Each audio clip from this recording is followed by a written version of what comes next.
Coach Hines. Welcome back to the Soccer Queens podcast. It's a blessing to be here, and I still smile internally and externally when I'm on the Soccer Queen podcast. Because if you ask me of all the podcasts I'd be on, but it's a blessing to be back.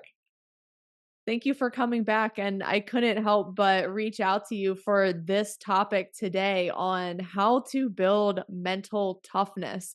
So, as a football coach of over 2 decades and winning multiple championships, and just the type of athletes you're working with, I always love hearing from football coaches about mental toughness. And I've seen a lot of your tweets and your philosophy and what you believe in. And I'm just a huge fan of it. And I think a lot of people get mental toughness wrong.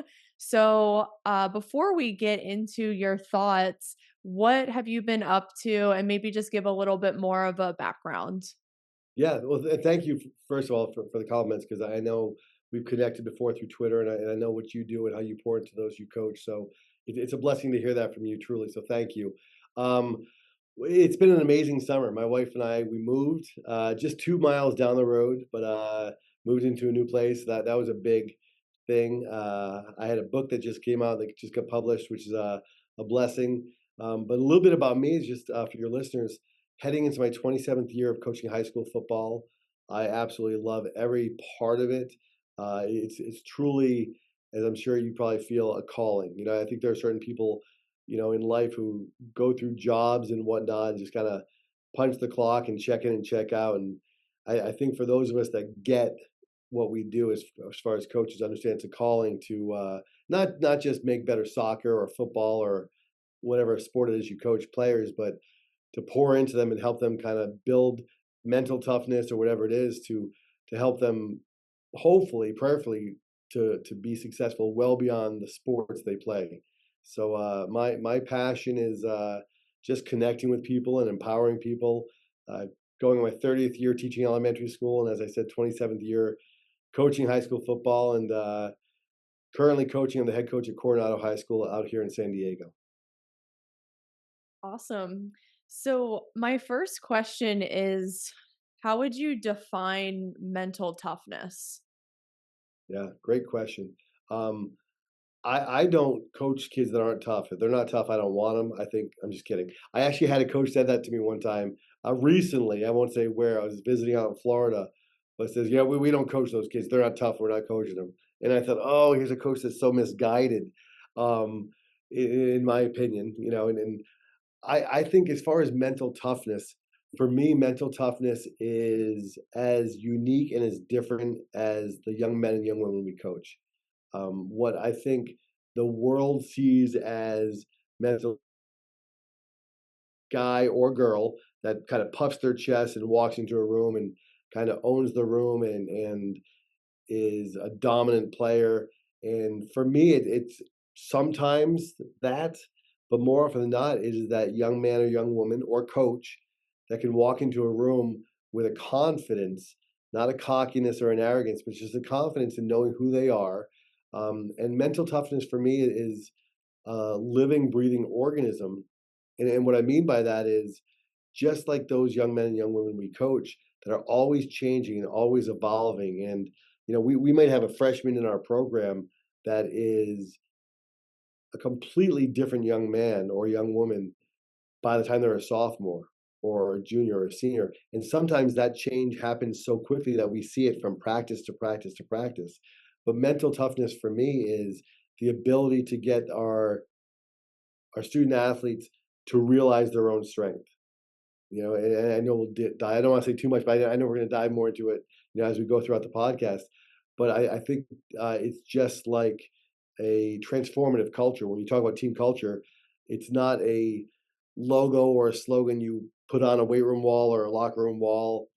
It's a living, breathing organism that's going to be watered and pruned and nurtured each and every day. I think mental toughness is something that we'll get into the specifics of how we teach that, but it's something that we have to understand is always evolving. The last thing I'll say before I turn it back over is I met with a not a young woman. I met with a woman, a mother of one of my players, just about an hour ago, who's going through some really tough things with her family and some dynamics there. And I'll obviously not say the names. Um, But this young man is coming to us this year a completely different human being than he was last year because of all the things that are going on outside of football and in his real life and his day-to-day situation with his family. I am excited about the opportunity in a completely different way. It's the same young man externally. He's big, he's strong, he's a beast on the football field, but he's dealing with a whole new challenge in his life where I have to help him navigate through what mental toughness is and how he's going to, I pray, use that to help him succeed on the field and off the field and not let it eat at him and cause him to be a hardened, different player in person, if that makes sense. It really does, and I think there's definitely, like, 2 sides to mental toughness, the physical side and then the mental side that you just alluded to with this example of this boy, and I think when something bad happens with someone's personal life or just overall mentally, it could go one of 2 ways. They turn into this hardened and cold and bitter individual, or they take the high road and try to have hope in the future and try to serve and impact others and just think of it in a better way. So it's really interesting you gave that example and how he's dealing with that because I think a lot of coaches are like just push through, but there has to be more guidance than just you need to push through and be tough. Yeah, but and I think also, I kind of pride can be a dangerous thing, but I kind of pride myself in the fact that I feel like I am a different, not better, but a different coach than most in the football world. And what I mean by that is I teach fourth grade by profession. That's what pays the bills. So I understand that when I have a fourth grader, 9 or 10 years old, that has an IEP or a 504, or some academic game plan to help them navigate through the academics of the school day, that doesn't leave them when those challenges don't leave them when they go out to the field. And it's the same for our high school student athletes. A lot of these young men and young women, I don't care what their house looks like. I don't care what the gross income is of mom or dad, if they're a single family home, whatever it may be. I think so often coaches fail to realize that everyone's dealing with something, whether it's depression, anxiety, divorce, separation, death. Especially since COVID, I think there's more mental struggles. I wouldn't say illness, but challenges. And it's our job as coaches to not just say, hey, toughen up, be a man. And I think in football, as much as I love everything about the game of football, I think there is still way too much of that Neanderthal mentality of you're a man, just suck it up and go play football. And if that's all we want to do as coaches is just win games, then in my opinion, hang up your whistle. You need to do something else. Our job as coaches, as servant leaders, is to meet those young men and young women where they are when we first meet them.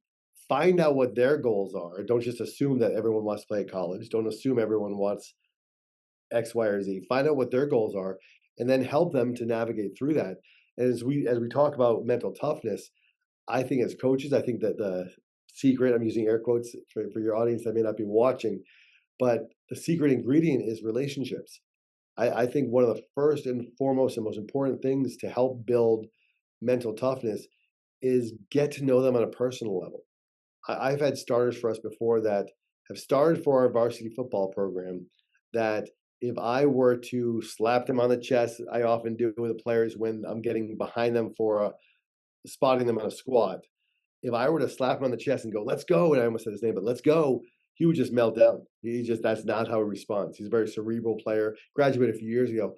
But if I didn't take the time to get to know him, there wasn't going to be any mental toughness built in him at all because he's not like every other player. He's a very uh, not self-centered, but he's just a very quiet, reserved, introvert. And part of my helping him find his mental toughness for that individual was getting to know him on a personal level and find out what his strengths are. This kid's at an Ivy League school now. He's not playing football, but he is everything about the cerebral part of learning and dissecting things and plays and footwork and all that. So for him, it was just pulling him aside whenever I saw him struggling and have a private conversation and saying, "Hey, so and so, like, where's your heart right now? What's on your mind?" And he's very intellectual. be able to walk through what was challenging him and say, all right, let's get back to the basics. What are you really good at? And he would always say, because he wasn't the strongest or the biggest, he'd say, I know the game really well. Great. So what are the what plays are we running? Where are your defenders going to be? And helping him navigate through his strengths. Where I have other players, I know we all do, that mental toughness is sometimes being a little bit harder on them and saying, no, you need to suck it up right now and fight through this. You're going to be okay. This conditioning is hard, but you're not going to die. And for other young men or young women, they get way too much of that at home, suck it up mentality, and that's all they hear, and they need that arm around their shoulder saying, "Hey, breathe, you're okay." So I think a lot of it comes down to relationships. I really like that you say that a part of mental toughness is knowing your strengths and leaning into those.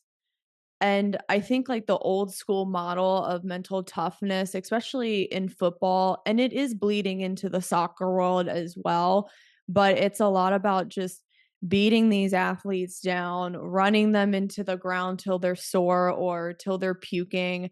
I had a girl the other week say that the coach had emailed the team and said, "You guys better be ready for preseason, be ready to puke." And I'm like, is that really mental toughness? Because it's not really playing to these girls' strengths. They're living in fear. Yeah, And mentally tough people should not be living in fear. So I just kind of want to unpack this old school method of like run till you puke and be sore all the time and extra conditioning and just curious in the football world. yeah. Well, and I love there. I think it varies from program to program, and obviously, I think every coach should have a biased opinion about his or her program and what they do and how they do things. Um, I personally don't think conditioning should ever be punitive. I think we stress to our athletes like we condition really hard, so we'll be better conditioned than other programs. We condition really hard, so when we are in the final stretch of that game, whatever sport it is, that when our opponents can barely find the strength to break the huddle effectively and get out to the line of scrimmage, we're ready to go. So I think part of that competitive edge is, and we all say it, like no one trains as hard as us. Um, but the words we use, you said something, Coach, that I had shared with our staff last year. I'm going to share at our coaches meeting again tomorrow is for years in football, I've always heard coaches stand on the field and we're going from one station to the next. And I'm sure you hear it in soccer from time to time. Don't be last. Don't be last. And just that in itself irks me because I think it's setting a mentality of you don't have to be first, just try not to be the worst. And I tell our staff, if I heard that growing up, don't be last, I would look for the slowest kid in the team and make sure I beat that individual. I'm not really pushing myself. I'm just barely making it. So I tell our staff all the time, words matter. Instead of yelling, don't be last, yell be first. Now, if our mentality is to be first, there's only going to be one winner. There's only going to be one young man or one young woman that gets to that next drill first. But if everyone's striving for that, even the guy or girl that comes in last is pushed themselves, in my opinion, more than they would have if they were just trying not to be last. Um, the whole run them into the ground, we're going to build mental toughness, break them down. I love our military. We're not the military. Even here at Coronado, we have the North Island, we have the naval base here on island. So I have a good number of assistant coaches and young men and young women in our program who come from military families. Well, that's fantastic. That works for them. But we're coaching high school young men and young women. Our job is not to break them down to build them back up. As I said earlier, let's meet them where they are, find out what their goals are, and help them to achieve those goals. And I think more often than not, another tool, if you will, that for mental toughness, and I talk about this in the weight room all the time, is the 2.5 pound plates. Those I think should be our best friends in the weight room because it's not a lot of weight. It's easy to add on 2.5 pounds and still be able to complete a lift that maybe we just struggled with. And it's that mentality of getting 1% better each and every day. I think all too often in the weight room, I'll have a certain lift I'm doing well at, and I'll throw on 45s, and all of a sudden my form isn't as good, my back's rounded, my depth wasn't as good, or I wasn't as explosive. And I think we do that in life all the time as coaches, as players, and at just people in general, is we have a goal for ourselves that is so great and so big and so large out there that we give up and we quit after 2 or 3 weeks of not achieving our goal instead of focusing on, hey, how do we build mental toughness? 1% at a time. Mhm. one rep at a time. And I think every time our players are near failure and they're near giving up, I, I've had times in practice, I'll stop in the middle of a practice, get everyone in for a second, make sure they're getting water, and say, guys, how many of you are exhausted right now? How many of you feel like you just can't go and you keep going on? And you see some kids raise their hand, and I think you praise them in front of the team. Like, thank you for being brave enough to raise your hand because I bet you a lot of your teammates feel the same way, but they think that's not being tough. I think mental toughness is saying, hey, I'm hurting right now. I'm ready to throw up. I'm ready to throw in the towel. I'm ready to just pack it in, but I'm not. I'm going to go one more rep, one more play, one more drill. And I think one of the ways we help our players develop that mental toughness is to help them realize that every time they felt like quitting but didn't, they're getting one step closer, 1% better to achieving their goal of starting varsity or whatever it may be that their goal is.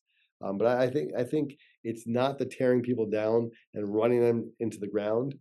It's putting them in situations where you know it's going to be very, very challenging, but you help them navigate through being successful in that. And then they start to really believe in themselves. Of, hey, I've done hard things before. I can do hard things again. Mhm. I love that the 1% at a time, and it just reinforces that this is also a long-term thing. You don't really develop mental toughness overnight or necessarily from one drill, but it's just this ongoing process of doing the hard things, and not necessarily the hard things that beat you down, but the hard things that get you just a little bit better and that you can tolerate, where it's not easy, but it's still a little bit of a grind for you, but you're not like dying. Because if Yeah, you're dying and falling over and sore, then you can't perform. So there's no opportunity to be tough anyway. Like you're either injured or you're not playing in the game. exactly. So there's that like fine line of doing the hard things that are getting you better, but you're still strong and energized, and it's a marathon and not a sprint. Amen. And I also think we had this conversation. We have our first day of practice tomorrow, and we'll be talking about a lot of this, Coach. Is I often ask the players, like, hey, just think of right now, you don't have to call out, just think of the strongest person you know. And when I first started asking this question, when I was head coach in New Hampshire and now here in California, usually the first few answers are, and they'll mention a father, an uncle, a teammate, some professional player that is big, physically, visibly strong. And then I love it because I say, "All right, well, let's get away from that. Who's someone else you know is really strong?" And then you have a young man raise his hand like, "My mom. My dad's in the military. He's gone 7 months out of the year, and she keeps the house going, and she really keeps things going." And I tell the team that I think mental toughness takes on different meanings for all of us as we mature and grow throughout life. For me, mentally tough, individuals are sometimes those single moms that just keep getting up every day, going to work, doing the job of two people and raising, whether it's a single child or multiple children. I had a cousin, he's since passed away, but my cousin John, who was good at everything. He was just one of those farm bred, raised middle of the country. Just he could just pick up a football, baseball, soccer ball, volleyball, just good at everything. Um, got into an accident later on in his life, car accident.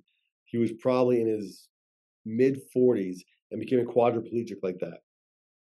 And that moment for him um, was such a paradigm shift for me because he went from being one of the strongest individuals I knew that was just good at everything, great person, also strong Christian man, to not being able to feed himself, dress himself, or wipe himself. And then as I started to really kind of observe him more and more, whenever I would go visit him or see him at family functions, I realized really what true mental toughness was.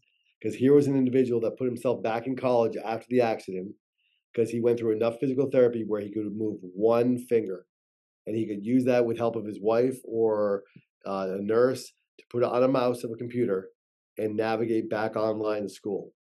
And for me, I'm like, that's mental toughness. Like someone who had everything, lost it, but still chose not to give up. So I think it's important for us with our athletes to ask them, how do you define mental toughness? Ask them what they think it is, and then ask about what are we doing each day to not only build our own mental toughness, but to be a servant leader. Are we helping our teammates? Are our teammates that are coming last in a drill or falling backwards when they're doing a back pedal? Are you laughing at them and making them feel embarrassed and insecure and less important than you are, or are you cheering them on and helping coach them up and taking a leadership role as a teammate to say, hey, listen, been there myself many times. Think about changing this one thing with your pad level or whatever it is. For me, that's one of my favorite parts of coaching is getting the players to understand and define for themselves what mental toughness is, and then helping them navigate through improving their mental toughness.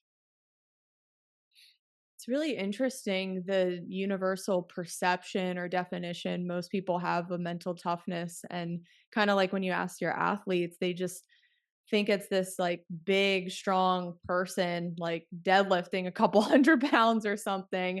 But then you give the example of someone who became so helpless and they couldn't do things for themselves, but they were still trying their best, or the single mom who's doing all this work behind the scenes and she's getting no praise for it. That Yeah. is also mental toughness. And I actually read a really interesting book. I don't know if you've heard of Steve Magnus, but he wrote the book Do the Hard Things and the Paradox of Passion.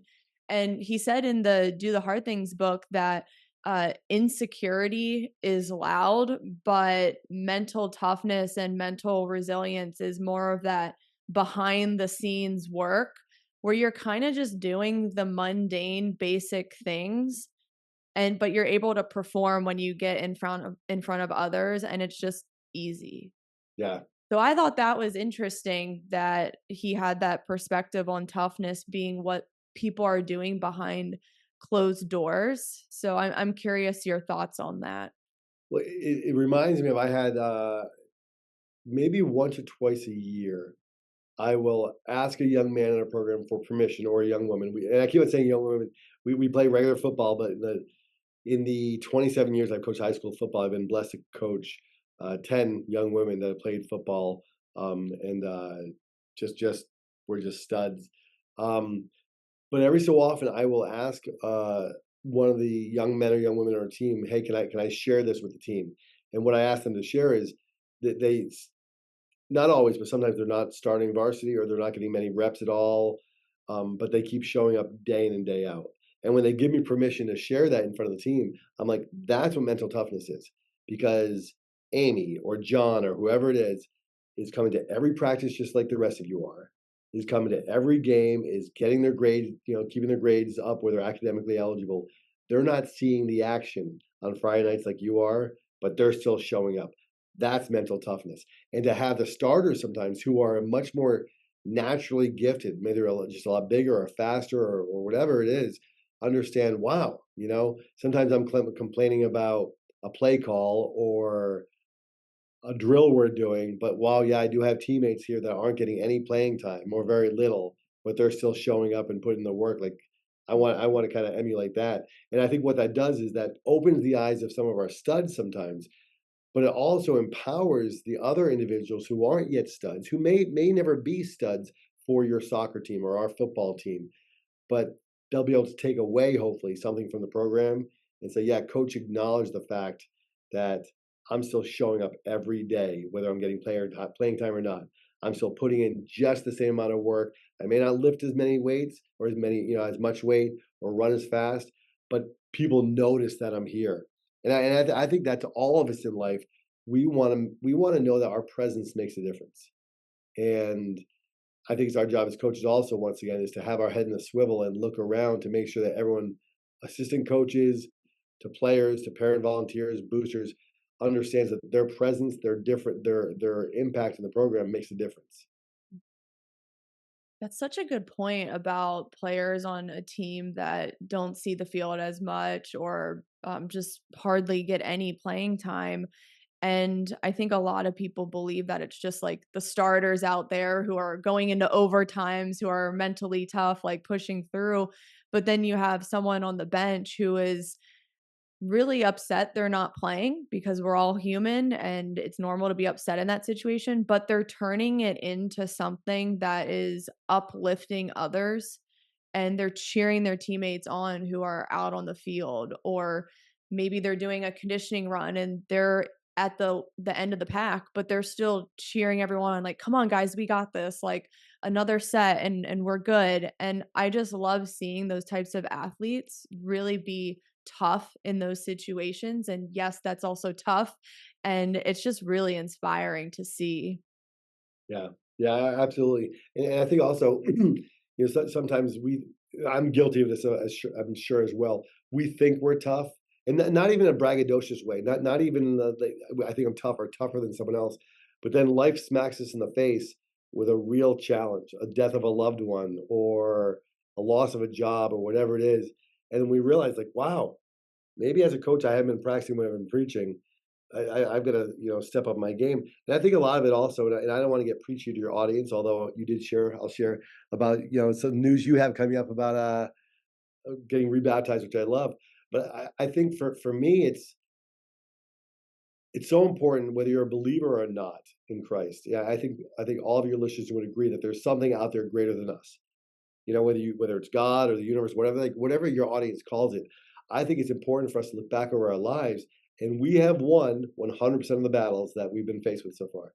We made it through it. We may not always feel like winners. Maybe someone's dealing with divorce or a loss of job once again, or whatever it is. We're still here.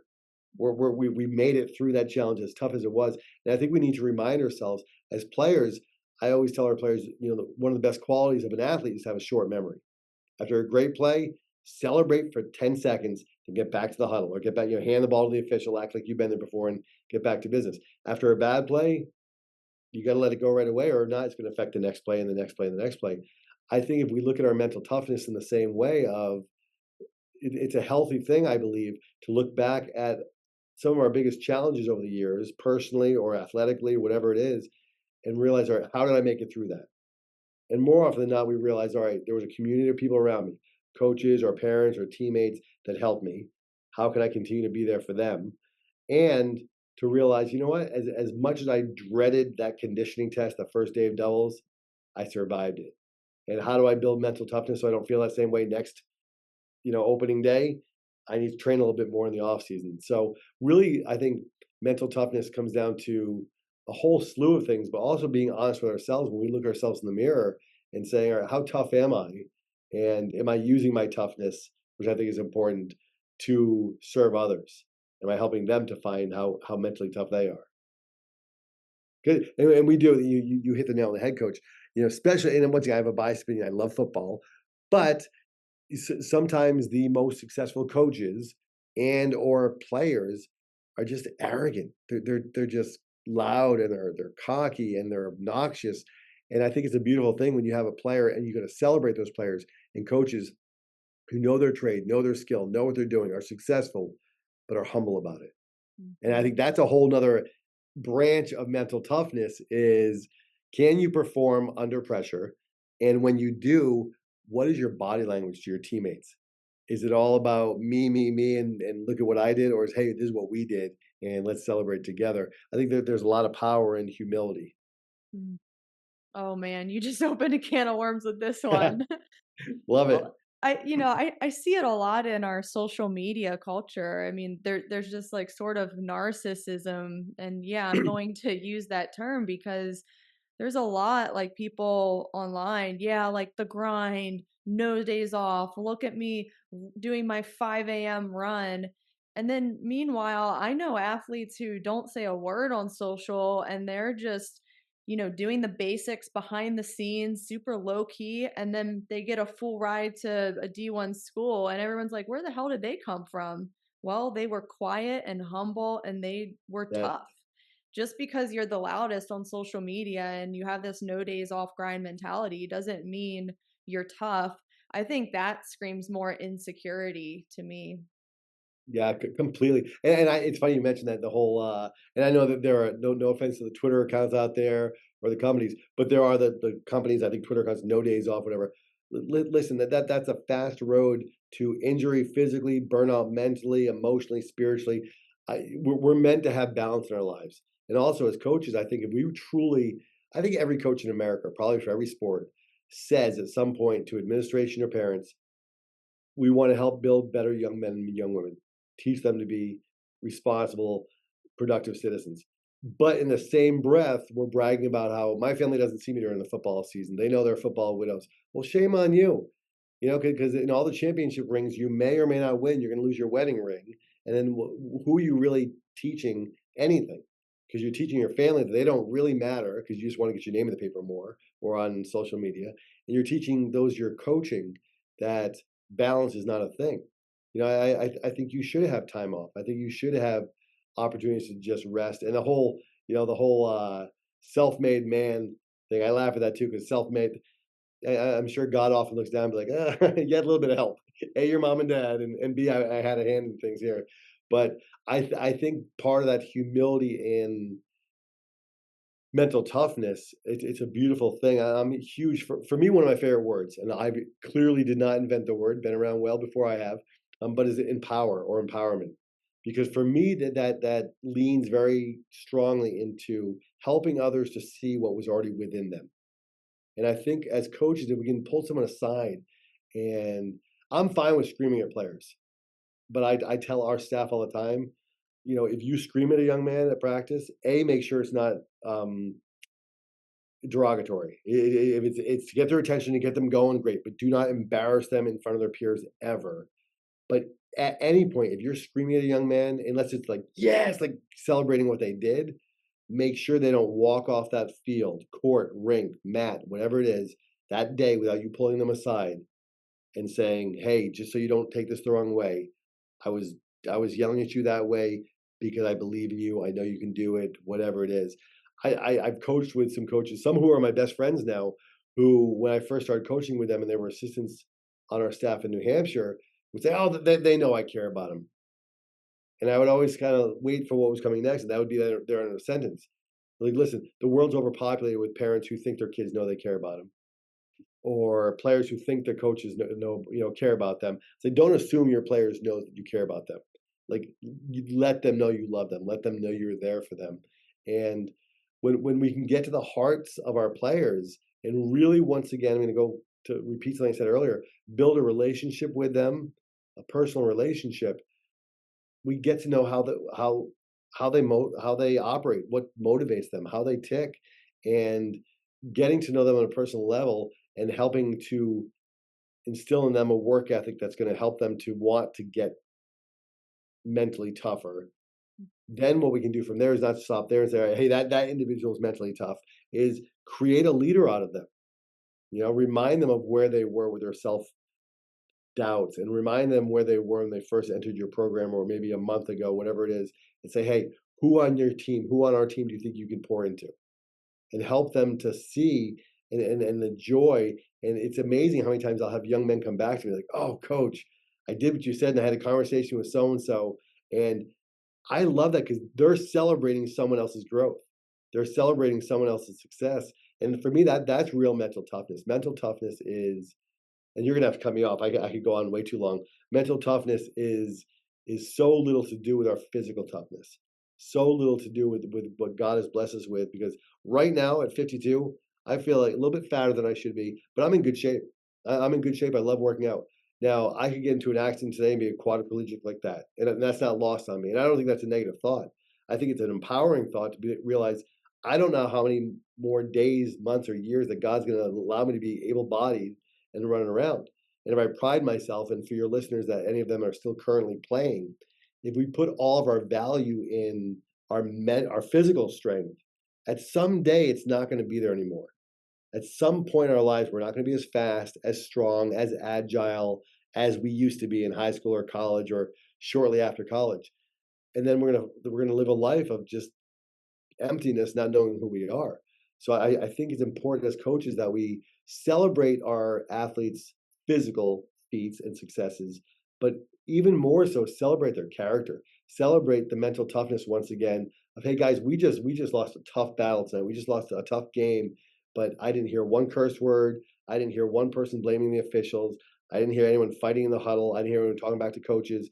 That for me is mental toughness when you can face a challenge and adversity and not lose your character.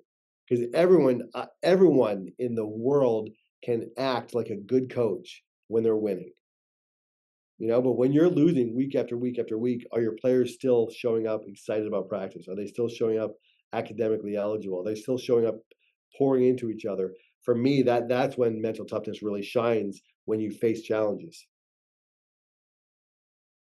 I think that's so brilliant. And I know we kind of talked about this on our previous episode that we recorded a while back, and I'll include that in the show notes below. But we talked about the idea of service over self. And I think that's such good advice for athletes going through hardship right now, whether it's family stuff or a rut in their sports career. Like, service is always going to help in those situations. And I know it sounds like counterintuitive to a lot of people. Oh, well, I'm going through a lot of issues. What do you mean I got to go out and serve others? Like, I need to take time for myself and do self care. But I think being mentally tough is like using that energy when you're at your rock bottom to make the world a better place somehow. Yeah, 100%. We actually, I'm sorry, it was my wife. I would for your audience, I would always answer her call, but I know it's not an emergency, so I'll call her back. Um, I think so often it's, it is that, yeah, and I did a video not too long ago on this where talking about, like, for me personally, in my entire life, when I've been in my own headspace and not in a good way, when I've been just in a rut a little bit, when I'm just down, and sometimes you have those moments you don't even know why, but you're just not feeling yourself. Service, you said it, coach. Go out and serve someone. Go out and look for an opportunity to hold a door open for a stranger. Just a simple thing like that, or calling a teammate or a fellow coach or someone, just saying, "Hey, I'm just checking in on you, see how you're doing." Um, I think if each of us woke up each day with the goal of being of service to someone else, it'd be life changing, and we change. I literally think we change the entire world. I think too many people, like you said, have the mindset of I need to get myself right. I need to work on myself, and I'm a self made man or a self made woman or me. And success in life is more often found around us than it is just me or just what I did for myself. And it goes back to uh, I made the mistake so many years, where I would say to our seniors, "Hey, seniors, you got 10 games left. Halfway through the season, seniors, you got 5 games left," whatever it is. And then all of a sudden, someone who's a junior has a career ending knee injury, or someone who's a sophomore gets sick and gets cancer and doesn't play again. And I realized I've got to stop lying to our seniors and saying, "Hey, you guys have 5 games left, 4 games left, 3 games," and really practice and preach and practice. Guys, none of us know how many games we have left. I can sit before you now, coach, and say, I'm going to keep coaching high school football until God takes me home. Been doing it for 27 years. I'm going to do it for another 27, whatever. That's my goal. Is it going to happen? I don't know. I don't know what God has in store for me. So I want to make sure that this year that we start tomorrow, that this group of young men and young women I coach get the absolute best of me, and I don't leave anything left in the tank. I can say at the end of this year, I gave them everything. And if I'm blessed enough to do it again next year, then pour into that group just the same. And our players see that. I think sometimes as coaches, we don't give our players enough credit. And I'm talking even elementary school, if some of your listeners coach youth level, but for high school coaches, the young men and young women we coach are not stupid. They can see through any phoniness. They can see through a facade. They can see through a tough guy or a tough woman act. Our players want to know that we are being transparent with them. And I think when we show our own flaws and weaknesses, that also helps them to build mental toughness. Because I think, I'm sure you have this, coach, our players put us on a pedestal sometimes that we never asked to be on and don't belong to be on, but they think we have life all figured out. And some of us do. I certainly don't. I love my life, but I have insecurities and doubts and fears and stuff that I try to share with my players often to say, listen, you're never going to be in life where you have everything figured out. But mental toughness is being in the middle of a storm. One of my favorite songs by Maverick City Music. Um, there's one lyric that says, "I still have joy. I still have joy in chaos." Mm. And for me, I'm like that. That's mental toughness to be in the middle of a storm and say, "I've still got joy in chaos." To be in a game, be losing, be like, you know what? I'm still going to do my job the best of my ability, whatever it is. Oh, wow. So this is interesting. I have a coffee mug that says embrace the chaos. Love it. I And love me and my husband Casey always joke, like, when we have like really busy work weeks or there's a lot of craziness going on in our personal lives, we're like, well, time to embrace the mess, embrace the chaos, like, yes. let's go. And you just do your best. And I think you're right that that is mental toughness when you can go into a storm with your emotions regulated and like confidence in your ability to come out on the other side. It's not going to be perfect, but you're going to do it and it'll be okay. And I think that's just a great place to end today. And I want you to tell a little bit more about your book before we wrap this up. Thank you. Yeah, it was a labor of love. The book is titled "Called to Empower," and because I feel that as a husband, as a father, as a teacher, as a coach, I once again know who I am, and more importantly, I know whose I am. I know I was sent here for a reason, and the book really is a personal growth book. And what I've done was I've just taken tweets I've done over the years. And people would often say, "Hey, when are you going to write a book?" And I would always be like, "I'm not going to. What am I going to write a book on?" And enough people said it, and then some family members started to say, "Hey, you should write a book." So it was a long process, a lot of imposter syndrome. Truthfully, like what who am I? Why am I writing a book? But what I found is it was a beautiful process of I have the original tweet as the title of the chapter, if you will, and then I dive deeper into the story behind that tweet or what was going on in my life at the time or what was happening to the people around us. And then at the end of every chapter, I have what I call a timeout, and it's a self-reflection question. And so it's meant to be a quick read, but not really. And what I mean by that is, my prayer is that people will read it, and the chapters are very short, but they'll read a chapter and then dive into that timeout, that self-reflection question, and really help them to slow down and navigate through life a little bit more to see how they can be a better husband, father, wife, mother, coach, student athlete, whatever it is.